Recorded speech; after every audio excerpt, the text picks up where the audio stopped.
নির্বাচনে আবার আওয়ামী লীগ না আসে, তাহলে ওই ভারত কি না কি মনে করে বসে, যেহেতু ভারত আমাদের তিন দিকে আছে। আমি স্পষ্ট করে এই অভ্যুত্থানের ক্ষেত্রে শাহবাগ থেকে বলতে চাই, ভারতের দিকে আমরা তাকাতে পারি, কিন্তু ওই আধিপত্যবাদী ভারতের দিকে আমরা ঘৃণা করে আর তাকাবো না।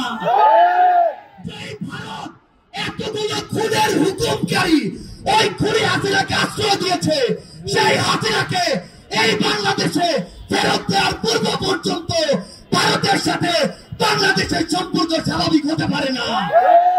খাতা কলমের সম্পর্ক আর জনগণের সম্পর্ক কোনদিন এক হতে পারে না। আমরা ভারতকে স্পষ্ট করে একটা কথা বলি, বাংলাদেশের সাথে যদি প্রতিবেশীর সম্পর্ক আগামীতে তারা দেখতে চায়, তাহলে যে সকল খুনিকে তারা ওই জায়গায় আরামায়েশের স্থাপনা আবাসন দিয়ে রেখেছে, তাদেরকে বাংলাদেশে পাঠাতে হবে এবং বাংলাদেশের মাটিতে তাদের এই বিচার হতে হবে। জুলাই অভ্যুত্থানের 8 মাস পেরিয়ে 9 মাসে গিয়ে দাঁড়িয়েছি,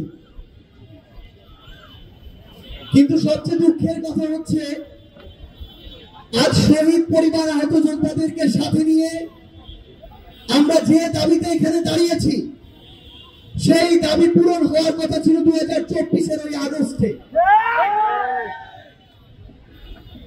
আমরা আজকে অনেক কথা বলছি যে আমাদের আওয়ামী লীগ নিষিদ্ধ করতে হবে, তাদের কর্মসূচি নিষিদ্ধ করতে হবে, তাদের রেজিস্ট্রেশন বাতিল করতে হবে, কিন্তু আমাদের জায়গা থেকে এই কথাগুলো এই মঞ্চে আজ কেন দাঁড়িয়ে বলতে হচ্ছে?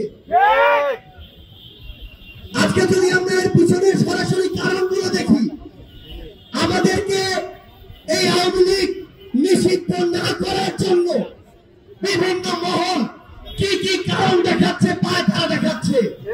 তারা আমাদেরকে শোনায় যে বহির্বিশ্বে তাদের ইমেজ ক্ষুণ্ণ হতে পারে।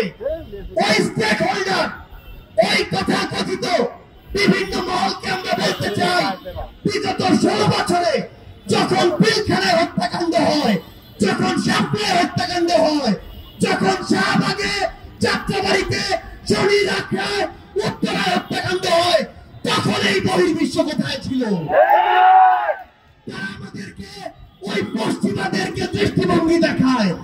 ওই পশ্চিমাদের দৃষ্টিভঙ্গি কোথায় ছিল যখন হেলিকপ্টার থেকে গুলি করে আমাদের ছোট্ট শিশুদেরকে হত্যা করা হয়েছে? Follow us on Facebook. Subscribe our YouTube channel. Get the latest update on www.daily-sun.com.